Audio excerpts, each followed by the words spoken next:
questions about the effects of chronic long-term sleep deprivation and how it's manifested, and whether you can correct a sleep debt or not. One of the things that happens with the brain is that it's keeping track of how much sleep you have, and if you're short, then it knows to tell you to go back to sleep and to try to capture it.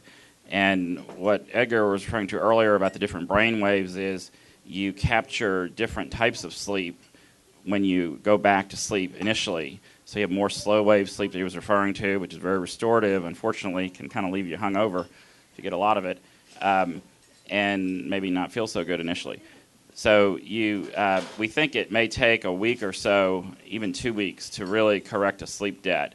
You can try to correct it hour by hour on the weekends, but you end up getting different types of sleep that weekend, which don't quite cut it. So that's that.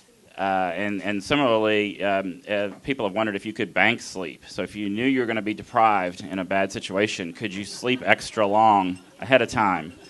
And that's hard to do. So the manifestations are would have been mentioned before. With Raghu did a nice job on his interview on the radio on the cognitive symptoms. Mood falls off. Most people are grouchy, irritable when they're sleep deprived, and then the cognitive failing to react. Rear-ending somebody in your car and just before you can realize it, you didn't hit the brakes fast enough. All of these things. Even now, athletes, if you watch now, are starting to promote sleep in their training because they know it affects their athletic performance. And some high-level pro football and basketball athletes, even track stars, I believe, are trying to really protect their sleep, which is great news.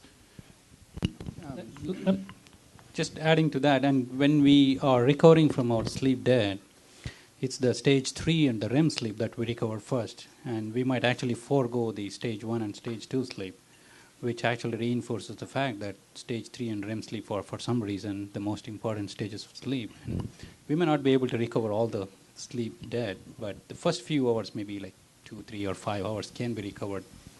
But I don't think we can recover anything more than that.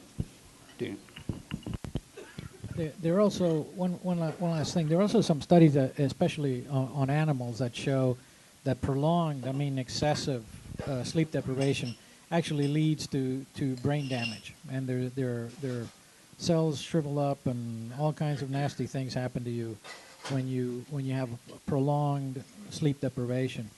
And Ron Harper at UCLA has done some studies showing that people who have sleep apnea have more brain damage. The problem is that you're also mixing the sleep debt with lack of oxygen there. So they're not clear answers, but it's not good for you, so you shouldn't do it.